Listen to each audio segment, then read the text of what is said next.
¿Qué tal? ¿Cómo les va? Muy buenas noches y muchas gracias por continuar en la señal del Heraldo Televisión, en esta mesa de debate y análisis político que usted conoce muy bien, en donde tocamos siempre los temas más importantes de la agenda nacional, los temas más importantes que nos involucran.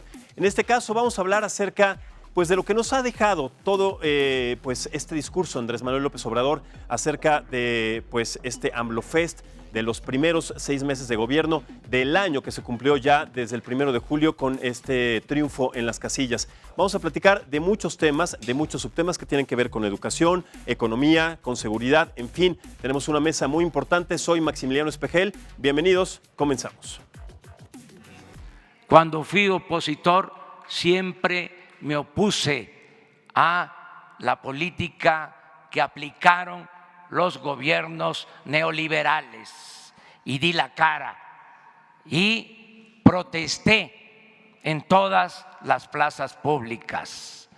Por eso puedo enfrentar cualquier circunstancia, por difícil que sea. El presidente Andrés Manuel López Obrador ha enfrentado en estos 7 meses de gobierno diversas circunstancias y protestas, como por ejemplo, en lo que muchos le llamaron la Semana Negra del presidente, enfrentó una protesta durante el informe de trabajo del Sistema Nacional de Búsqueda en el Palacio Nacional.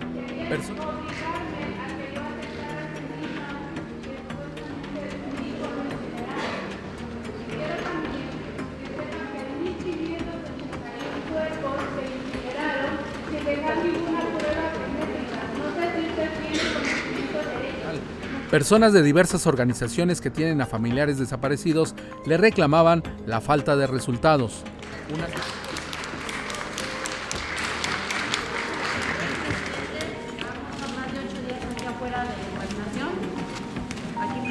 Una señora que logró llegar hasta donde estaba el presidium se le hincó y llorando le pedía ayuda. Fue una imagen que se hizo viral.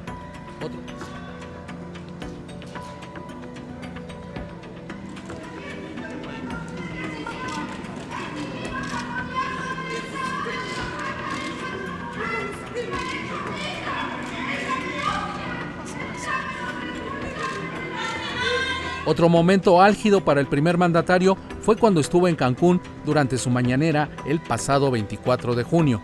Ahí, una reportera de un medio local, más que preguntarle, le increpó que el problema del sargazo no estaba siendo atendido adecuadamente. Aquí estoy yo y sabe que es una situación realmente tremenda. El gobierno del estado incluso se encarga a través de sus medios de comunicación un día a culpar a su gobierno de negligencia por la tardía, la mala forma en cómo está atendiendo el tema del sargazo. Al día siguiente vemos portadas de usted y del gobernador casi de cachetito. Entonces, el presidente escuchaba prudentemente los cuestionamientos de la reportera. Otra cosa más también en ese exceso de optimismo, presidente, es que su CISEN o quienes le están informando mal y no vemos. Presidente, lo lamento mucho, ya tenemos mucho tiempo conociéndonos, que usted esté manejando tanto optimismo cuando nosotros hoy, estamos en una situación realmente de emergencia social, presidente. Así respondía López Obrador. Al pueblo. Yo sé que ustedes tienen una visión distinta. Yo la respeto, pero yo voy a defender siempre mis puntos de vista. Además, estoy acostumbrado a polemizar y a defender mis posturas. Esta es otra de las facetas del presidente, acostumbrado a las críticas y a la confrontación. Estos son los tiempos de López Obrador. Óscar Vargas, El Heraldo Televisión. Bien, pues entonces para platicar de este tema, hoy nos acompañan reconocidos periodistas y columnistas en nuestro país, quienes además cuentan con espacios informativos sumamente importantes, entre ellos en el Heraldo Televisión y también el Heraldo Radio. Les hablo, por supuesto, primero de Sergio Sarmiento, él es periodista y columnista, además también una de las voces más importantes en nuestro país. Sergio, muchísimas gracias y bienvenido. Max, es un gusto estar contigo. Al contrario, un placer también estar contigo en esta mesa. También está con nosotros Carlos Mota, él es columnista también del Heraldo y y por supuesto también en una frecuencia que estamos iniciando y compañero, entrañable amigo también en diferentes medios. Carlos, ¿cómo estás? Bienvenido. Buenas noches, Max. Gracias por invitarme. Igualmente. Y finalmente, pues también saludo con mucho gusto al señor Alejandro Cacho, periodista y columnista también muy reconocido en diferentes medios. Alejandro, muchísimas gracias y bienvenido. Gracias, Max. Al contrario, es un placer. Sergio, Carlos. Buenas noches. Pues hablemos sobre diferentes temas. Andrés Manuel, realidad o ficción, pero en temas de seguridad, en temas de programas sociales, en temas pues de economía, de la Semana Negra que vimos hace un momento también, esta semana complicada. ¿Consideran ustedes, empiezo contigo, Sergio, que se está acabando paulatinamente y poco a poco la luna de miel de Andrés Manuel López Obrador? ¿Qué impresión te da a partir de lo que la gente le está exigiendo en este momento? A ver, a cualquier presidente se le acaba la luna de miel. No conozco ningún presidente que pueda tener una luna de miel de 6 años y yo creo que sería hasta antinatural. Yo creo que también a muchos maridos se nos acaba la luna de miel mucho antes que de 6 años. Andrés Manuel se está enfrentando a una serie de problemas. Yo no creo que realmente esté en malas condiciones. Las encuestas de opinión siguen señalando que tiene una popularidad de entre 60 y 70%, dependiendo de la encuesta de opinión que tomes.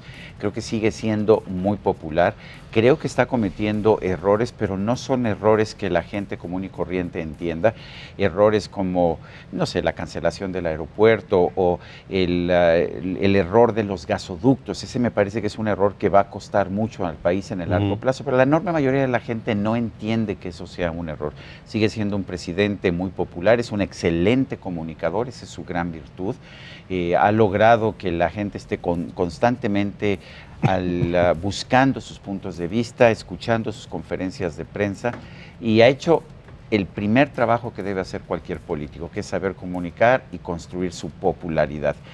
Creo que está cometiendo errores económicos, pero estos todavía no se notan. Y de hecho, si tú me dices, bueno, el crecimiento económico está bajando del 2% a, ¿qué me dices? 1%. Sí. No, 1.7 no va a llegar.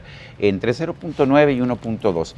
Pero a ver, todos los inicios de sexenio hemos visto desaceleraciones y a veces verdaderas crisis económicas. Es posible que se le acabe la luna de miel, pero la verdad es que cualquier presidente que tenga más de 60% de aprobación está en muy buenas condiciones. Correcto. Alejandro, ¿cuáles entonces consideras que son los aciertos y los desaciertos hasta el momento, las decisiones que ha tomado Andrés Manuel López Obrador? Yo creo que, como dice Sergio, los desaciertos ya los mencionó claramente Sergio. Coincido con lo que dice en el sentido de que esos errores no se notan todavía, o la mayoría de la gente no los ve o no les importa o no le da una verdadera relevancia. Yo creo que va a llegar un momento en que es posible que le comience a hacer crisis dos aspectos importantes. Por un lado, el aspecto económico, esa desaceleración de la economía que pudiera llegar a convertirse en recesión y que luego va a empezar a afectar ya la economía de las personas, los bolsillos de la gente. Y en ese momento, ¿no? Puede ser, sí, en algunos casos sí, pero no es un tema todavía generalizado que donde quiera que vayas te hablen del tema, ¿no? Entonces, en el momento en que eso ocurra, si es que ocurre, me parece que puede empezar a cambiar esa luna de miel o esa buena relación del presidente hoy con la mayoría de la gente.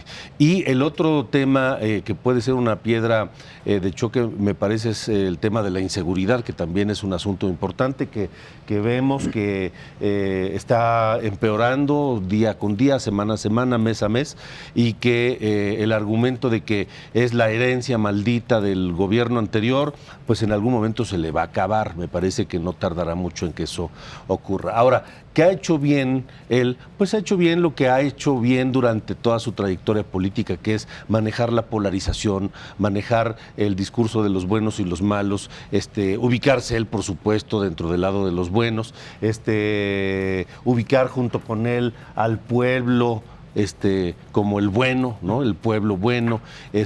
Yo creo que ha hecho bien eso, que eso es lo que le ha redituado mucho durante muchos años, y lo va a seguir haciendo porque lo trae en su ADN. ¿Cuánto tiempo más? No sabemos. No es lo mismo ser opositor que ser ya gobierno, que ser presidente, y en algún momento el país, las calificadoras, los inversionistas, la iniciativa privada y la gente le va a empezar a exigir resultados. Y en ese momento la situación puede cambiar. ¿Qué va a hacer él? No sabemos, es una incógnita. Toquemos entonces, Carlos, temas económicos de lo que tú eres experto. En este sentido, ¿consideras que Andrés Manuel López Obrador pues tiene su talón de Aquiles en la economía? ¿Crees que le está todavía debiendo a la gente?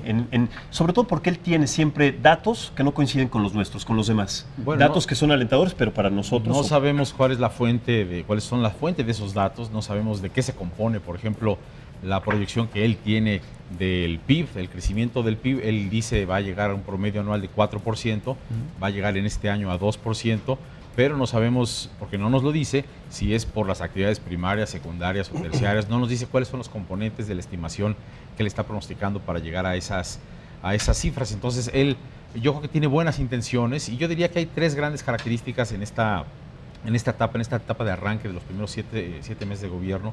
Número uno, sí creo que es un presidente con una intención legítima de terminar con la corrupción. Creo que sí es algo que yo por lo menos le creo. Mucha gente cree que sí quiere terminar con ese flagelo que está en la entraña del aparato gubernamental, federal, local, municipal. Yo creo que él lo ha palpado, lo ha observado. Todos lo hemos visto a lo largo de los últimos años.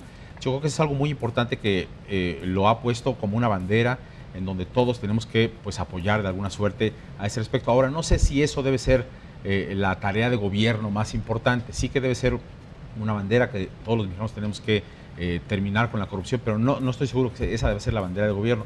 En segundo lugar, yo creo que es un presidente que tiene como muchos puntos ciegos.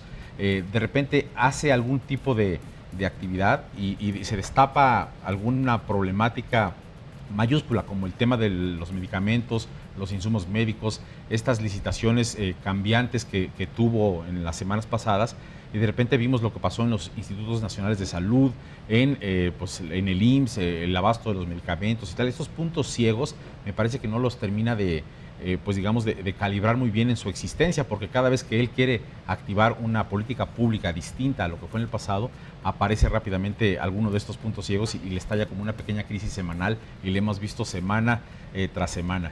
Y en tercer lugar, creo que es un presidente que es terco, él mismo lo dice, y que debería aprender a escuchar a otro tipo de personajes. No estoy seguro que tiene hoy, por lo menos en la parte económica, incluso en la política, la capacidad de ser, de que se permee en su interior lo que a la sociedad le preocupa. Y yo creo que ese sí es un problema real, porque si no termina de escucharnos, vamos a quedar en su empecinamiento de las prioridades que él definió: el programa de jóvenes construyendo el futuro, el programa de los adultos mayores, que suenan bien, pero que no necesariamente concuerdan con lo que todas las personas en la sociedad queremos. Él dice, vamos a hacer un aeropuerto en Santa Lucía, hace una consulta que está fuera de la ley y que básicamente pues, no cumple con parámetros democráticos, en donde o todos vamos a opinar de todo o vamos a dejar que los expertos lo definan. Entonces yo creo que hay tres grandes características: una auténtica y legítima noción de quitar la corrupción, una cantidad enorme de puntos ciegos en el arranque de gobierno y pues una obstinación que no le permite hasta el momento escuchar lo que la sociedad le está diciendo, hasta que le estallan las cosas en las conferencias matutinas, ¿no? Sergio. Pues a ver, estoy completamente de acuerdo. No nos olvidemos de algo que es muy importante. Él está cambiando incluso el esquema mismo del gobierno, cómo funciona un gobierno en cualquier sociedad. No le importa realmente cumplir con los servicios públicos, no le importa que tengamos un gobierno que maneje un sistema de salud pública. Todo eso parece que no está dentro de sus prioridades, por eso le ha recortado el dinero a los sistemas de seguridad, de salud pública, también al sistema de seguridad y a estancias infantiles y a todo lo que ustedes quieran. Lo interesante es que él piensa que la labor fundamental del gobierno es repartir dinero. Y por eso está creando todos estos programas sociales, duplicando los subsidios a las personas de la tercera edad, entregándole dinero directamente a estudiantes, a los ninis. A eso quiere dedicarle pues buena parte de lo que él está ahorrando, porque sí está ahorrando mucho dinero del gasto en otros puntos. Aquí mi pregunta es, Pues me parece bien, pero yo no sé si va a alcanzar el dinero, sobre todo si va a llegar un momento en que ya no puedas generar esa cantidad de dinero que vas a necesitar para este cambio de esquema. ¿Y qué va a pasar cuando tengas un Estado, un gobierno, que no está cumpliendo con los servicios públicos que debería cumplir? Lo mismo pasó en la Ciudad de México cuando fue jefe de gobierno. No fue un mal jefe de gobierno, pero cambió el esquema. En lugar de usar el dinero para para pavimentar calles, para mejorar la seguridad, usó el dinero para un subsidio a los adultos mayores y para construir una gran obra de relumbrón, el segundo piso. Lo mismo está haciendo ahora. El dinero va a ir al Tren Maya, el dinero va a ir al aeropuerto de Santa Lucía, a cancelar el aeropuerto de Texcoco y a la refinería de Dos Bocas. A eso va a ir el dinero. Lo demás, a subsidios. Los subsidios son muy eficaces para comprar votos, por supuesto. Si tú le das dinero a una persona de la tercera edad, estás comprando el voto de la persona de la tercera edad, pero también de toda su familia. Entonces, por 2.500 pesos mensuales, a lo mejor es una buena inversión para un político que quiere eternizar a su partido en el poder. No él en lo personal, pero sí a su partido en el poder. Lo que yo me pregunto es si realmente funciona este esquema. Ya lo dijo él en alguna ocasión, esta idea de que si quieres ayudar a los pobres, no les des pescado, sino enséñales a pescar, es para él neoliberal, neoporfirista, fifí y lo que sea. Y hay mucha gente que te dice que no, que finalmente si tú no generas riqueza, a final de cuentas te vas a quedar sin dinero para repartir. A mí me parece que hay algo aquí clave, no sé si coincidan, que es los cómo. Él ha dicho que quiere, no nos ha dicho cómo lo va a lograr. Él dice que tiene otros datos, no nos ha dicho qué datos ni cómo los obtuvo. Él ha dicho que quiere cambiar el régimen, no nos ha dicho cómo lo va a lograr. Es decir, cómo va a mejorar la seguridad, la economía, la educación, cómo va a acabar con la corrupción, porque yo coincido, la corrupción es un gran problema del país, creo que en eso podemos coincidir todos absolutamente, me parece legítima la lucha que tiene él en contra de la corrupción, pero el problema es cómo, el problema es cortando los presupuestos que él cree que se utilizaron de manera corrupta en el sector salud, por ejemplo, o en las estancias infantiles, o en el aeropuerto de Santa Lucía, de Texcoco. Entonces, todos esos cómo no los conocemos. Él no los dice. Y yo creo que ahí está un punto clave. Yo creo que es un presidente que también cae mucho en generalizaciones, y eso no creo que ha favorecido pues la generación de confianza en todos los actores económicos, pero también en los actores políticos. Por ejemplo, la idea dice, bueno, hay que quitar el seguro de gastos médicos mayores para los burócratas, ¿no? Y hubo muchas quejas a ese respecto, y él ha dicho, no sé si hoy mismo, lo dijo en la conferencia matutina, que algunos funcionarios incluso se estiraban con cirugías plásticas la cara, y hizo aquí este ademán en donde semejaba esta cirugía plástica. Probablemente algunos lo hicieron, no lo dudaría, y yo creo que él tiene los datos y qué bueno que los tenga, ojalá los exhibiera. Conocemos un solo caso en realidad. Pero lo interesante es, o lo importante y en todo caso grave, es que a lo mejor se cancela algo que muchas personas valoraban como una prestación real para dedicar su vida al servicio público, y no tiene nada de malo aspirar a un buen seguro médico cuando tienes una, digamos, buena capacitación, estudiaste una buena carrera universitaria, quieres trabajar porque aspiras a crecer dentro del aparato gubernamental. Eso en todo el mundo existe, y el hecho de que tengas una buena cobertura médica, ya sea del Estado o en este caso como en México por las condiciones de salud, sea privada, bueno, pues era una aspiración legítima, pero pues cancelado todo eso porque alguno por ahí se hizo una cirugía plástica. Y así con otros casos, ¿no? Que si había alguien que usaba Suburban, si era muy ostentoso en el sexenio pasado porque se veía mal esa ostentación, pues cancelados todo este tipo de vehículos, los helicópteros.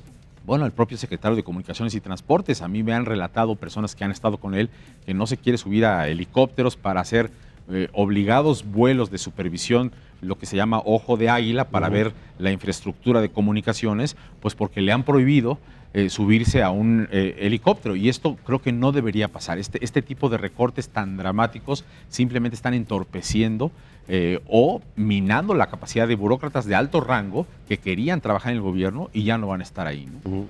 A ver, en los recortes presupuestales, que es un tema también importante, hay gente que está participando en este momento en nuestras redes sociales.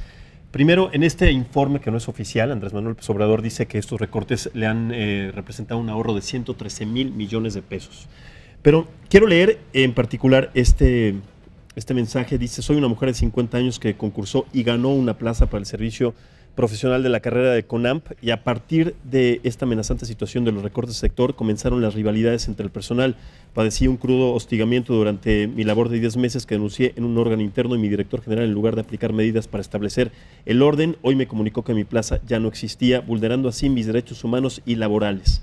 ¿Qué opinan al respecto de esto, que además va en contra de la ley? Bueno, él abiertamente ha considerado que la ley no es tan importante como la justicia. Él piensa que los funcionarios que ganaban más de cierta cantidad de dinero, 50,000 pesos al mes, 60,000 pesos al mes, son todos parte de la corrupción, y que lo que hay que hacer es cortarlo, que en cambio no puedes cortar un solo puesto sindicalizado, porque todos los sindicalizados son pueblo bueno y por lo tanto hay que conservar, aunque su trabajo no sea bueno, aunque no estén capacitados.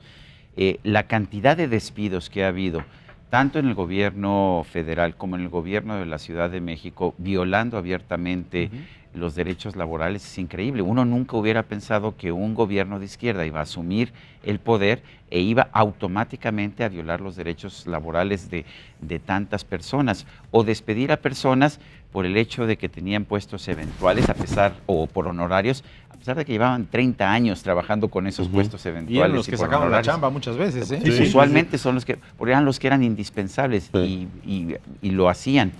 Ahora, este gobierno claramente ha violado los derechos laborales, y curiosamente, como es un gobierno de izquierda, nadie se atreve a cuestionarlo. Ya me imagino el escándalo que hubiéramos tenido si un gobierno del PRI o del PAN hubiera violado los derechos laborales de sus trabajadores de la forma en que lo ha hecho. ¿Y qué me dices de la prohibición que acaba de aprobar el Senado apenas ayer? La veda de 10 años. De 10 años. Pero eso es terrible, porque significa que ninguna persona capacitada, nadie que realmente tenga la posibilidad de cumplir una función especializada en la iniciativa privada y en el gobierno va a poder aceptar. Nos vamos a quedar con los puros viejitos funcionarios públicos que no tienen forma de ganar un puesto en la iniciativa privada, porque además cuando eres funcionario público te pueden despedir de un día para otro después de 2 semanas de trabajo, de 6 meses de trabajo, de 3 años, no te tienen que dar indemnización y no te tienen que dar tampoco una explicación. Pues imagínate, si tú por aceptar un puesto de gobierno no vas a poder trabajar 10 años en el campo de tu especialidad en una empresa privada, pues realmente nadie que realmente sepa va a aceptar un cargo en el gobierno. Así es, y por tu cuenta. Es decir, vamos a pensar que hoy hay funcionarios capacitados, honestos, eficientes. Los hay, por supuesto. Los hay, por supuesto que los hay. Y que además les recortaron el salario.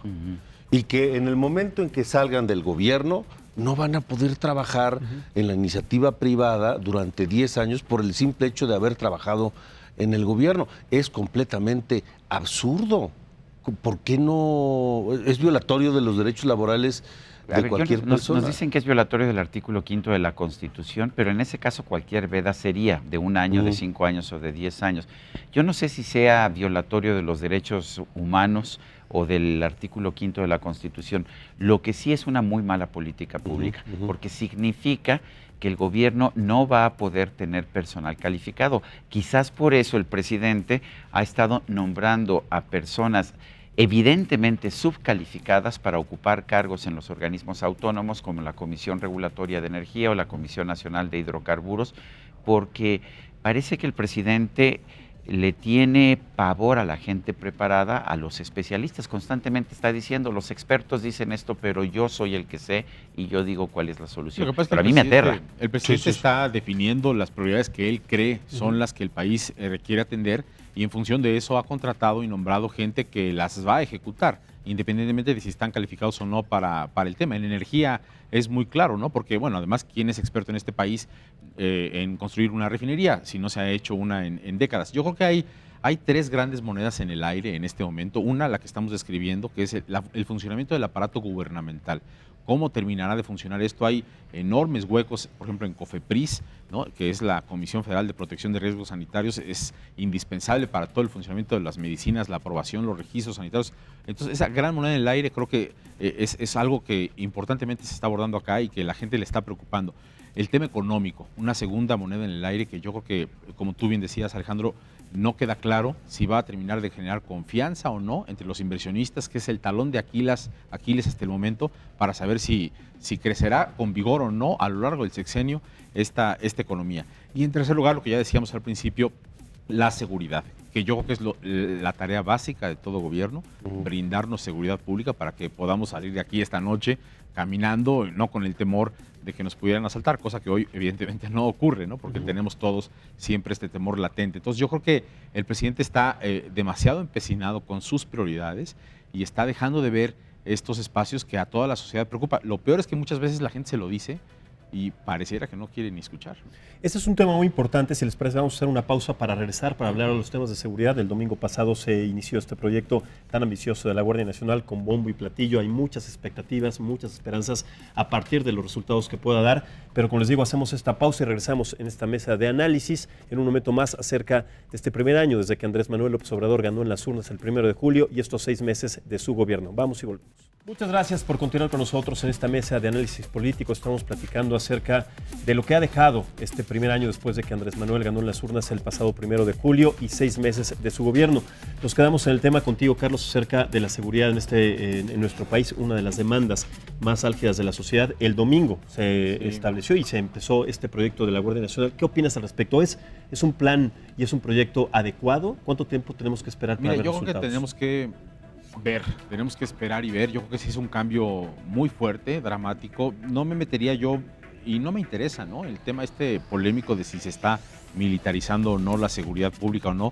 Lo que yo creo que nos debe importar como ciudadanos es que funcione la seguridad pública. Por supuesto que se respeten los derechos humanos, es fundamental en una democracia como la que vivimos, pero sí es muy importante que simplemente salgamos a la calle y no nos pase nada, que no nos roben en nuestra casa. Y es muy importante decir que esto, en el tema económico, para ligarlo también un poco, la seguridad pública, los problemas de violencia y de inseguridad aparecen consistentemente como uno de los grandes inhibidores para detonar mayor crecimiento y mayor confianza en México. Yo creo que ese también tendría que ser un puntal de reflexión para el presidente y su equipo, de que sea con guardia o sea como sea, ahora ya es con guardia a partir del domingo, como tú bien describes, pero que funcione y funcione rápido. Yo creo que esa es la base para que no nada más nos sintamos seguros, sino para que la economía crezca. Claro. ¿Es correcta la estrategia? Pues mira, yo no sé si sea correcta, pero llevamos 3 presidentes que en realidad han adoptado la misma estrategia, tener una policía militar. Eso es lo que han hecho. Lo hizo Felipe Calderón un par de semanas después de que asumió el poder en el 2006, lanzó al ejército a hacer labores de policía en Michoacán, empezó en Michoacán, después en Tamaulipas. Yo lo que te puedo decir es que el número de homicidios dolosos, la inseguridad han seguido creciendo, de repente bajan, pero en términos generales estamos viviendo un país mucho más peligroso del que teníamos. Por ejemplo, en el 2007 tuvimos 7 homicidios dolosos por cada 100,000 habitantes. En este momento andamos por los 25. O sea, realmente la situación es crítica. Y Andrés Manuel le está explotando en las manos. No puede decir que las cosas van mejorando, ahí no van requete bien. El número de homicidios dolosos, según la propia información oficial, subió 4.2% de enero a mayo en comparación con el mismo periodo del año anterior. Él sabe que es un problema y en el informe, en un informe muy triunfalista, uno de los puntos en donde dijo, entiendo que no hemos resuelto el problema, es en materia de seguridad. Cuando yo le pregunto a los activistas políticos, nadie quiere que el ejército esté vinculado con labores de policía, y desde el punto de vista teórico lo entiendo. Pero si tú vas a Tamaulipas, si tú vas a Colima, si tú vas a Michoacán, la gente es lo y que le quiere. preguntas a la gente, dicen, no, a ver, el ejército será muy malo, pero no conoces a los policías de acá, ni conoces a los policías federales. La gente realmente ha venido apoyando el que haya una solución militarizada a los problemas de seguridad desde hace mucho tiempo. ¿Va a funcionar mejor esta Guardia Nacional con 50,000 elementos que la Policía Federal con 30,000 elementos? No lo sé realmente. Tenemos que dar tiempo para que esto funcione. Lo que sí sé es que este va a ser uno de los grandes retos de Andrés Manuel López Obrador. Sí, ¿qué opinas, Alejandro? Sobre todo porque él dijo que en 3 meses iban a empezar a verse resultados. ¿Consideras que sí es un tiempo legítimo para que podamos ver resultados? Mira, ¿Por qué establece esta fecha? Yo creo que es un gran riesgo asumir compromisos a un plazo determinado. coincido con Sergio, no vamos requete bien. Y es muy riesgoso que él diga en tanto tiempo vamos a ver resultados y vamos a estar muy bien y vamos a ver una baja importante en los índices de delitos. A mí no me asusta que la Guardia Nacional tenga un ADN militar, no me asusta en absoluta. Es más, hasta lo prefiero. Lo que me preocupa es qué va a pasar si esto no funciona. Porque si la Marina y el Ejército, como la médula de la Guardia Nacional, no son capaces de devolvernos la tranquilidad y de controlar la delincuencia en todo el país, entonces ¿qué nos va a quedar? Pregunto yo, porque no hemos sido capaces, no lo fue Vicente Fox, no lo fue Felipe Calderón, no lo fue Enrique Peña Nieto, de crear una policía nueva, bien capacitada, bien entrenada, bien equipada, honesta, a prueba de infiltraciones de la delincuencia. No fueron capaces de hacerlo. El tema es que yo creo que Andrés Manuel, el presidente López Obrador, está abriendo las ventanas a sus estrategias, ¿no? En este tema, la Guardia Nacional, pues se abre justamente esta ventana, le pone algún plazo, le pone un plazo perentorio. En materia económica pasa algo parecido, ¿no? Porque ya vimos que una agencia calificadora bajó la calificación de riesgo soberano de México, puso en bono chatarra el bono de Pemex. Es una ventana que se abrió. Ahora el problema es cuando se cierre, cuando llegue el plazo en donde digas funcionó o no funcionó, se elevó o no la calificación de riesgo soberano. En estos grandes temas que definen pues el tenor de un sexenio completo, yo creo que estamos viendo cómo las ventanas empiezan a cerrar. Esto ocurrirá de aquí probablemente al primer informe de gobierno, el 1 de diciembre, o en este segundo tramo del año 2019. Y ojalá salga bien, por bien de todos, por bien del país, por bien del gobierno, y para que los actores políticos encuentren espacios de competencia sobre problemáticas pues un poco más suaves, pero que no estemos en un hoyo más profundo. Pero a ver, Alejandro lo comentó muy bien. Se hizo una estrategia con Vicente Fox, con Calderón se hizo otra, ahora esta es una nueva estrategia mucho más ambiciosa. Si no funciona, ¿cuál es la estrategia entonces que se tiene que llevar a cabo, Sergio? ¿Qué tenemos que esperar entonces en materia de seguridad en nuestro país? A ver, el problema aquí es que tenemos un mal diagnóstico. El presidente está convencido que los pobres son los que cometen los crímenes. Está convencido de que tenemos crimen, tenemos violencia porque hay pobres. Y la verdad es que no hay ninguna indicación de que ese sea el problema. Él dice, voy a empezar a resolver el problema a partir de septiembre, octubre, porque ya van a estar funcionando los subsidios a los pobres que yo voy a dar. Esto tiene una filosofía muy particular, la idea de que los pobres son los malos, de que los pobres son quienes cometen crímenes. Si nosotros vemos todas las estadísticas que tenemos, no hay ninguna indicación de que así sea. La mayor parte de los delincuentes son personas de clase media, media baja, tienen que tener la capacidad económica para comprar una pistola. Usualmente es gente que tiene nivel educativo de preparatoria. No son los más pobres no cometen estos crímenes. No hay tampoco ninguna indicación geográfica de que las zonas de pobreza sean las zonas que concentran más crimen. Yucatán es un estado muy pobre y sin embargo tiene el menor índice de delincuencia en todo el país. En cambio tienes a Tamaulipas, tienes Sinaloa, tienes Colima, que son estados relativamente prósperos, Baja California, que es un estado bastante próspero, y ahí se concentra la criminalidad. Hay un mal diagnóstico. Los pobres no cometen más crímenes que las clases medias, no. Donde vemos que hay realmente una vinculación es en el hecho de que los lugares donde se está concentrando la delincuencia y particularmente la violencia, los homicidios dolosos, son aquellos estados donde hay o producción de droga o tráfico de droga. Yo creo que el problema es la droga. Tenemos a una secretaria de Gobernación, la doctora Olga Sánchez Cordero, que parece que entiende el problema y ha dicho, tenemos que por lo menos eliminar la prohibición de la marihuana. A lo mejor no sería suficiente, pero sería un paso en la dirección correcta.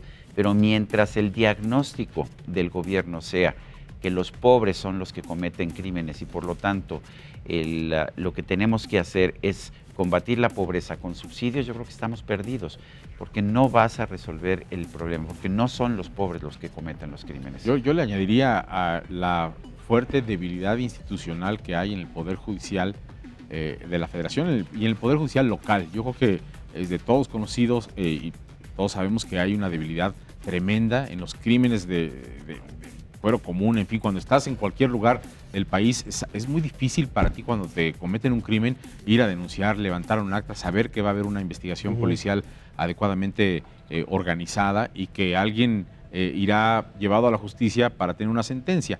Yo creo que este otro componente, en adición a lo que estás diciendo, Sergio, me parece que pues le imprime una muy mala expectativa al ciudadano promedio. Y si eso no lo abordan pronto, una reingeniería completa del Poder Judicial para satisfacer la demanda de justicia ciudadana, creo que también vamos a entrar en un problema relativamente pronto, aún con esta Guardia Nacional. Sí, así es. Hoy en la mañana policías federales cerraron avenidas importantes exigiendo y además estaban reclamando la incorporación a la Guardia Nacional. Inclusive entregaron un pliego petitorio a la coordinadora operativa de la Guardia Nacional, Patricia Rosalinda. Fue un tema que dio mucho de qué hablar porque no fue la mejor manera con la que debió de haber iniciado la Guardia Nacional. Vamos a ver un byte que tenemos a continuación acerca de este tema y regresamos para analizarlo. Todos estamos aquí, nadie va a ir a evaluaciones, nadie va a acceder a los procedimientos de Guardia Nacional, porque no somos Guardia Nacional, no queremos ser Guardia Nacional, somos policías federales y si esto se va a acabar, que nos liquiden como policías federales. ¡Sí!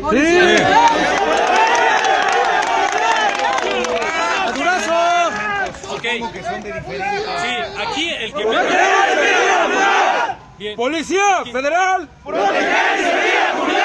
¡División de Fuerzas Federales! Bien, aquí los compañeros que menos antigüedad tienen son 7 años, pero hay quienes tienen hasta 15, 18 años de antigüedad. Y también es otro punto que Guardia Nacional no se nos está reconociendo, jerarquía ni antigüedad. Pues esta es una discrepancia total de lo que está estableciendo Andrés Manuel López Obrador para poner en marcha la Guardia Nacional. ¿Qué opinas, Alejandro? Lo que están reclamando estos policías federales es simplemente son sus derechos laborales. Volvemos al tema de los derechos laborales. Es decir, una vez les preguntó si querían formar parte de la Guardia Nacional y claramente no lo quieren. Y dicen, bueno, si no nos van a respetar nuestros derechos, nosotros no queremos ser Guardia Nacional, que nos liquiden y se acabó el asunto. El tema es que hay una urgencia por llegar a un límite, a un número de integrantes de la Guardia Nacional. Son 150,000 en total, 70,000 no es nada en fácil. La primera etapa, claro.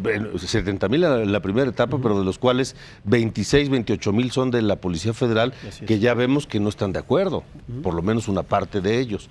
Entonces, hoy lo que va a hacer el Ejército, lo que va a hacer la Marina, es reclutar pues a quien llegue y se les ponga enfrente y levante la mano y diga yo quiero trabajo, ¿no?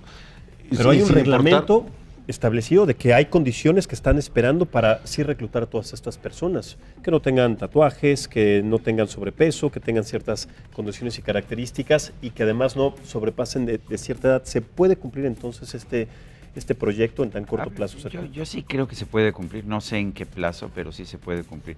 Creo que también hay que ser justos y hay que señalar algo.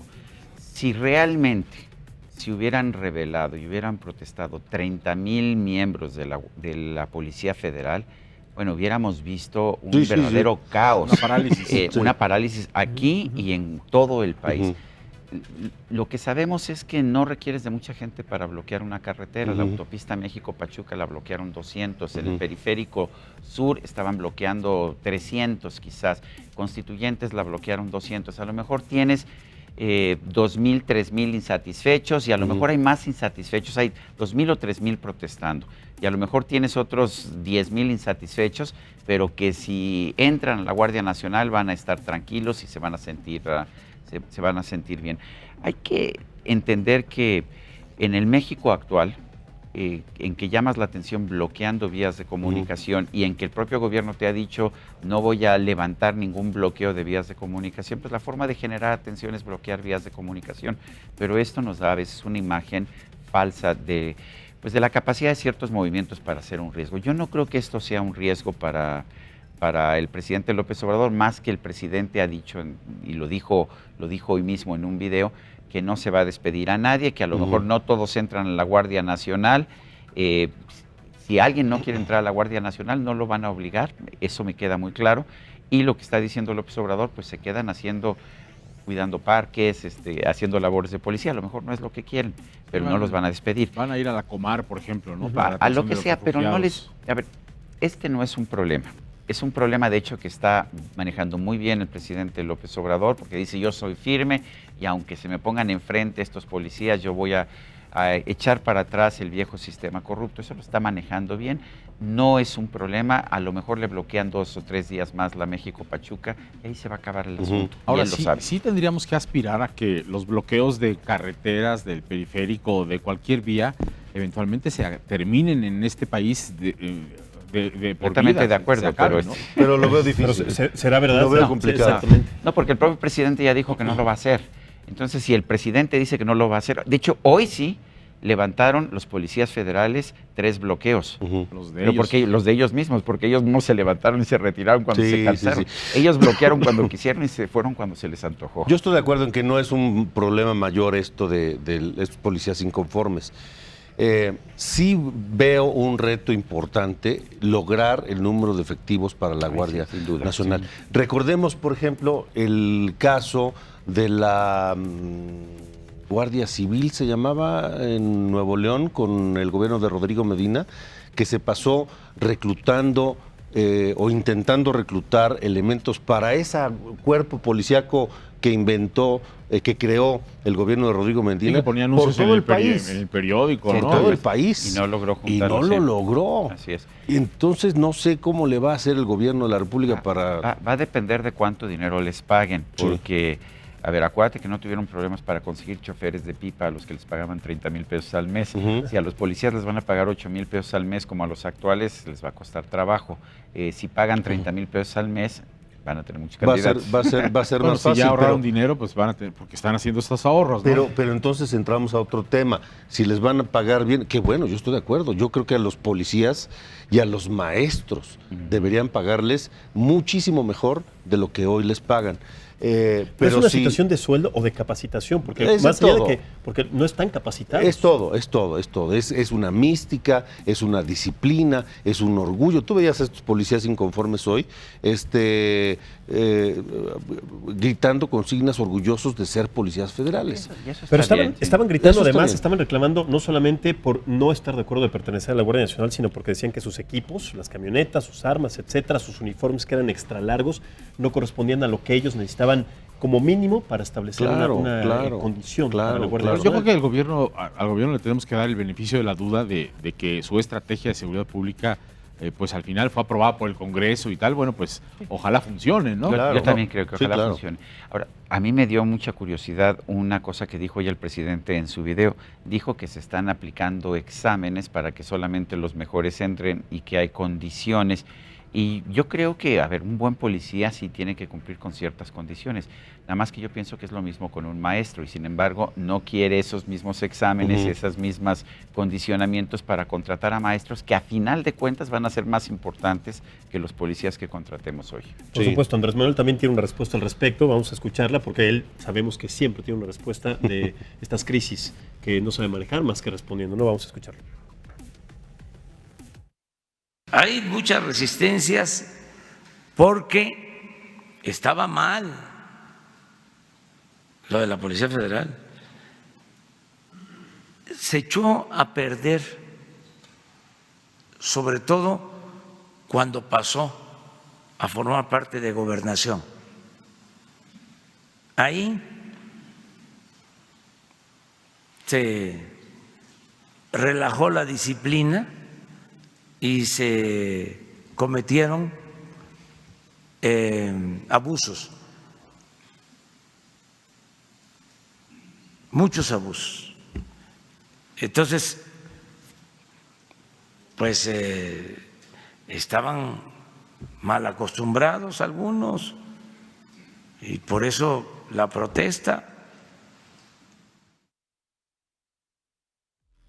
¿Qué opinas, Alejandro? ¿Están mal acostumbrados? ¿Tienes razón? Bueno, sí, evidentemente en cualquier cuerpo policíaco hay elementos no idóneos para estar dentro de esas filas y qué bueno que se identifiquen y qué bueno que se expulsen de un cuerpo de seguridad. tampoco se puede generalizar, tampoco se puede decir que estaba echada a perder la Policía Federal.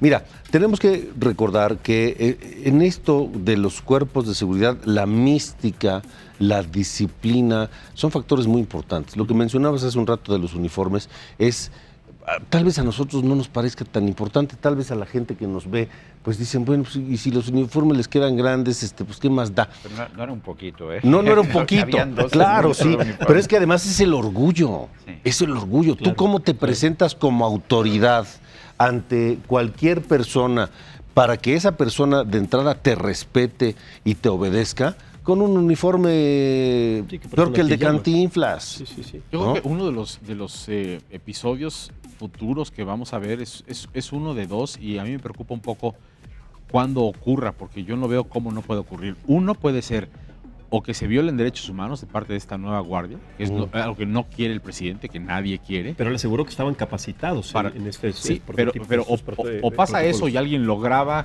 y empieza a hacerse viral, y entonces hay una nueva crisis a ese respecto del nuevo cuerpo de seguridad, o se quedan ninguneados, como hemos visto en otros videos, por parte de delincuentes que de pronto, al no meter las manos lo suficientemente fuerte para pues hacer un ejercicio de seguridad pública en alguna zona de conflicto, los delincuentes hasta han llegado ahí a vejarlos, a sojuzgarlos, y les graban también un video a ese respecto. Entonces yo creo que la línea delgada estará en las siguientes semanas, en los primeros meses de vida de esta Guardia Nacional, en ver de qué lado y cómo se va calibrando el gobierno en el ejercicio de este nuevo cuerpo, que efectivamente con una mística querrá, yo creo, pues caminar derecho por esa línea, pero es realmente delgada, porque sí, no queremos que violen derechos humanos, pero tampoco queremos verlos vejados por cuerpos delincuenciales. Sí. Ahora, yo creo que también el presidente López Obrador le está prestando demasiada atención a la Guardia Nacional. Hablaba Carlos Mota del tema judicial. En realidad, lo que realmente está provocando esta gran elevación de la inseguridad y de la delincuencia es la impunidad. ¿Por qué tenemos impunidad? Bueno, porque la enorme mayoría de los delitos permanecen sin castigo. Una persona la pueden asaltar 1, 2, 3, 4, 5 veces en el transporte público y nadie se preocupa. Acaban de detener a un tipo que se dedicaba a robar teléfonos celulares en el metro, y tenían grabaciones de él robando teléfonos celulares. Lo agarraron finalmente, lo llevan al juez, pero no había una sola denuncia. Y además, ¿quieres tener denuncias? Bueno, pues tampoco puedes sacar su rostro porque no está todavía acusado y porque no ha sido sentenciado. No puedes sacar su rostro. Que la gente denuncia, pero ¿cómo denuncias si no sabes quién es, si no puedes ver su rostro? Sí. Pero además la gente ya no denuncia, no le interesa denunciar. ¿Qué tenemos? Es un problema de impunidad. ¿Cómo se resuelve el problema de impunidad?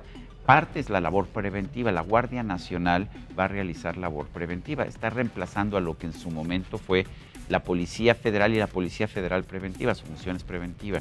Pero es la Policía de Investigación, la Policía Ministerial, la que realiza las investigaciones una vez que se comete un crimen, la que puede asegurar que no haya impunidad, y ahí no hemos visto ningún cambio. Eso es muy importante, esto que acabas de decir. Si les parece bien, cerremos con el tema de los programas sociales. También es un tema que no hemos tocado. ¿Ustedes consideran que es una buena medida dar este dinero directamente a las personas? ¿Consideran que es equivocada? ¿Cuál es el futuro de estos programas sociales, Carlos? Mira, a mí no me gustan los programas sociales más que en situaciones de realmente una vulnerabilidad total.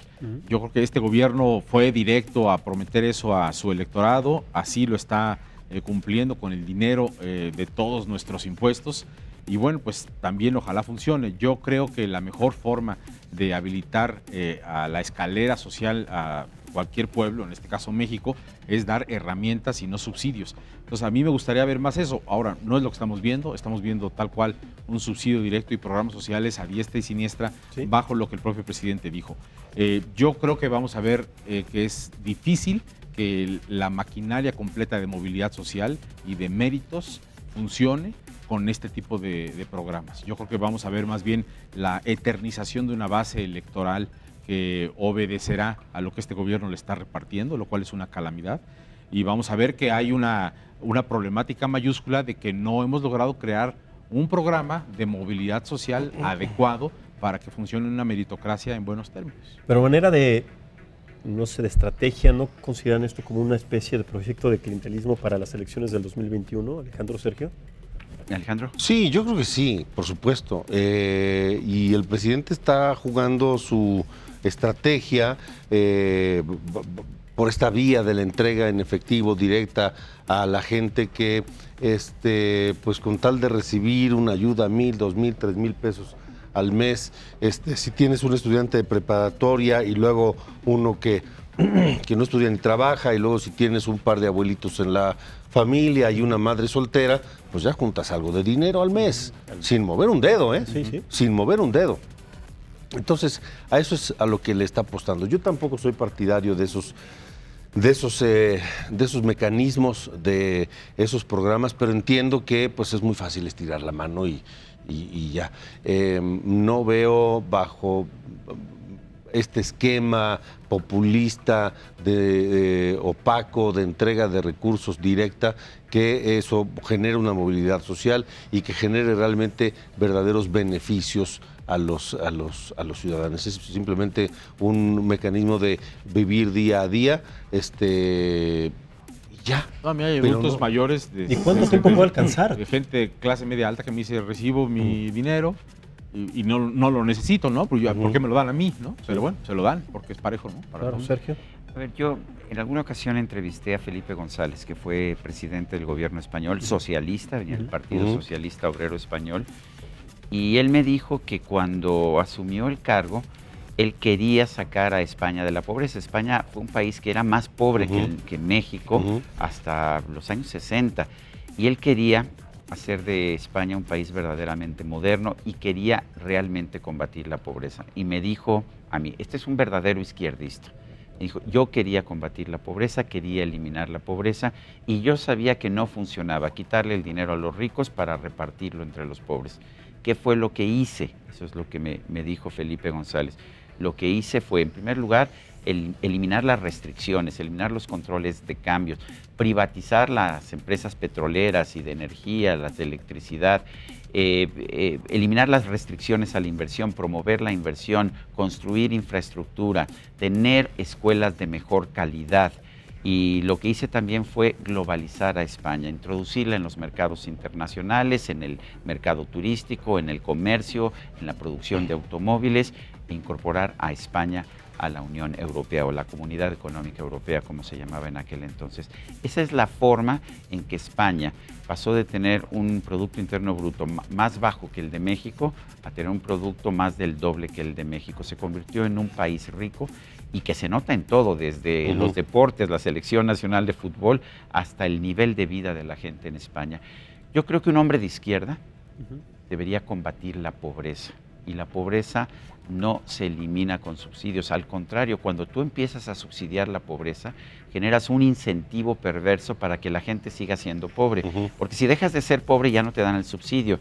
Entonces, seas o no pobre, siempre vas a decir, no, yo sigo necesitando este subsidio. Creo que el subsidio es la forma equivocada de combatir la pobreza. Claro, estás hablando de un verdadero izquierdista, pero Andrés Manuel López Obrador, por más que se ponga esa categoría, no es un izquierdista. Pues tiene otras formas de pensar o de hacer las cosas. Acá pareciera que de lo que se trata es de acabar con la riqueza en lugar de acabar con la pobreza, ¿no? Como son dice, dos cosas completamente son distintas. cosas completamente distintas. Yo coincido que parte del problema fundamental del nivel económico de este país es la distribución de la riqueza, que es muy inequitativa, pero no es quitando la riqueza a quienes han generado más como vas a cambiar las cosas. Generando empleos, generando prosperidad, generando inversión. Por supuesto. Y si combates la inversión, si matas los incentivos para trabajar, entonces no vas a generar. La política fiscal está enfocada en los subsidios en este gobierno y no está enfocada en una distribución más adecuada. Si eso es lo que este gobierno quisiera, está enfocada simplemente en subvencionar, pues a veces la holgazanería, lo cual es una calamidad. Totalmente. Pues hay muchos temas todavía por debatir, quedan los segundos 6 meses en la administración de Andrés Manuel López Obrador en este primer año. Me parece también pertinente que pues generemos también estas expectativas, nos volvamos a reunir en un momento también práctico para saber qué es lo que va a pasar en un futuro, en el primer trimestre del segundo semestre y ya también a finales de año cuando entregue el informe el 1 de diciembre. Carlos Mota, Alejandro Cacho, Sergio Sarmiento, muchísimas gracias por estar con nosotros en esta mesa de análisis y debate político. Es un tema que falta todavía mucho por desmenuzar y desglosar y, como les digo, estaremos después en esta mesa analizándolo. Muchísimas gracias, señores. Muchas gracias también a ustedes por acompañarnos.